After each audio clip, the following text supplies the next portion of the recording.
I won't lie, I was going to start this out with some kind of clever Zemo dance joke because they just released the Zemo cut online yesterday, and then they did an hour of the Zemo cut of him dancing, which is pretty awesome, but oh my god, the end of that episode.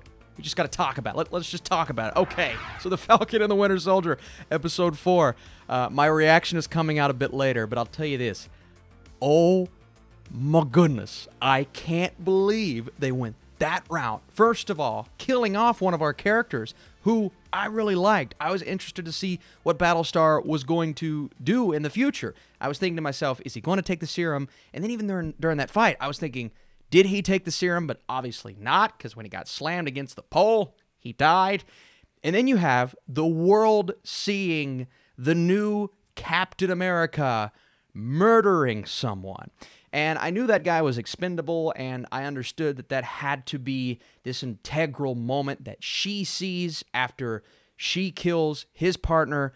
But just the way that it went down, seeing the blood on the shield and just the entire way that it happened was shocking. I was absolutely shocked during that final scene. So we're going to talk about the episode as a whole, but I just had to get my thoughts out there. Oh my gosh. So let's go through the episode. We start out picking up right where we left off last week with the Dora Milaje giving 8 hours for Zemo to do whatever he's doing, help the team in any way he can, but they're coming after him, and they absolutely do that. The scene where they come in and actually take on John Walker and Falcon, and then they're just like, boop, Bucky's arm just kind of falls right off, and I guess in the back of my mind, I knew they had control of that because they gave him the arm, but you forget, right? You flash back to the moment where he's the White Wolf and he's spending time in Wakanda, and at the beginning of the episode, we get to see when he's finally free from the controls that Zemo, and pretty much anyone who said them, had over him, and that was really cool to see. So kind of like a revolution for Bucky as a character, and then you have what Falcon's going through in this episode. The conversation that he has with Morgan is genuinely a good one, and he finally starts to get through to her when he's calling her a supremacist, and then the way she's talking kind of confirms to him, and she starts to realize, okay, I understand what you saw there, but she sees something in him as well, and she understands that she can relate to him because she, at one point, says, I want to speak with him further, so she actually calls the sister and says, we know exactly where you are, so you're going to tell him to come and meet me, but for some reason, Falcon decides to show up with Bucky instead of coming alone. So there are a lot of elements and aspects to this episode of trusting in one another. Clearly, the Flag Smashers don't trust anyone around them, but we see her finally start to say, you know, maybe at least I can have a conversation with Falcon, and she does. And then we have Bucky and Sam putting a little bit of trust into Zemo, but we see at one point he is going and talking to people and saying, see those two guys right there? Those are your enemies. When he walks up to the kids with the candy, it was a little creepy, I won't lie, but he knows what he's doing. Every move, every awkward moment, every conversation, when they're fighting at one point, he's just kind of slipping into the background, very secretive. That's the character that he is in the comics, and I love seeing that play out on the small screen here. And then he finally escapes, and we don't know exactly where Zemo is, but we do know that he does not like the super soldiers. And then at one point, Sam asks him, well, what about Bucky? Well, clearly he doesn't like Bucky either. I mean, look at Civil War. So Zemo's storyline is fascinating right now. Again, the Dora Milaje fight when they come in and actually take on John Walker, and he is very upset. And he tells his partner, listen, if I can't take on these guys, well, then I can't take on anyone without the super soldier serum. And then we see him take the super soldier serum, and then we see him actually take it. He takes it, and then he takes it, because he's bending some steel at one point. And you can't just do that if you're a human.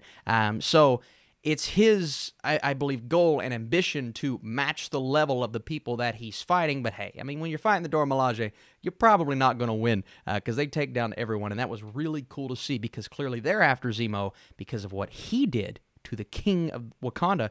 He killed the king of Wakanda, so that's why they're after him. So you have the Flag Smashers who are carrying out their own goals. You have Bucky and Sam who are trying to at least break through to them a little bit, and then you have John Walker and his sidekick who are coming in and just kind of trying to solve problems in a way that is not helping.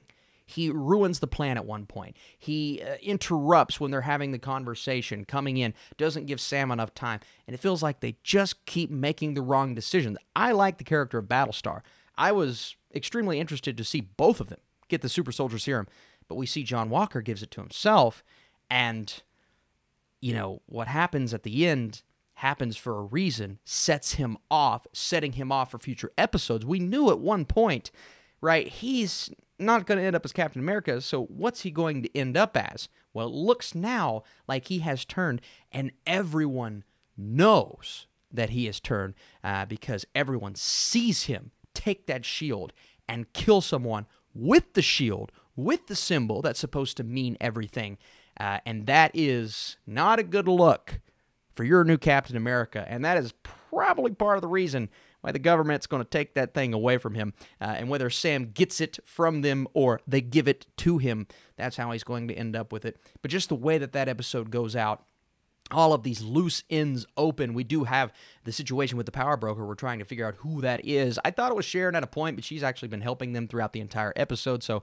I'm probably going to cross her off the list, but who knows, because she's still kind of walking through areas, a lot of people with guns, so it's like, okay, she does look like she is in a position of power, but the power broker in the comics is a very different character, so maybe it's just someone we haven't been introduced to yet. The Dora Milaje, they're still after, technically, still after Zemo. Now he's kind of cooking up his own plan, and now we have the team that kind of has to go after John Walker. I mean, they don't have much of a choice. He just murdered someone in broad daylight.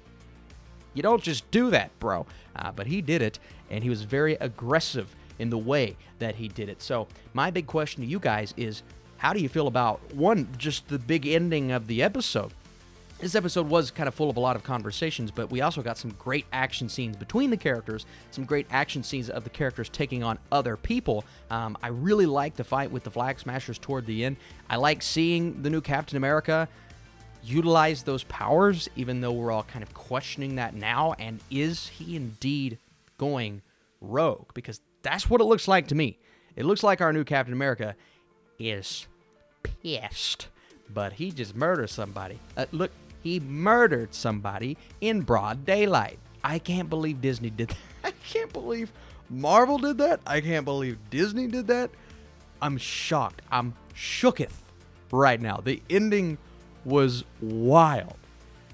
What do you guys think down below? If you enjoyed this video, we do them every single weekend. Drop your thumbs up, support it. I'm definitely going to come back next week and see how this wraps up. Apparently next week in episode 5, there's supposed to be a huge cameo, so we're going to see who that is. But you guys are the best. Thanks for tuning in. Thanks for watching. Oh my goodness, that was insane. My reaction video is coming out a little bit later. I'll see you guys soon.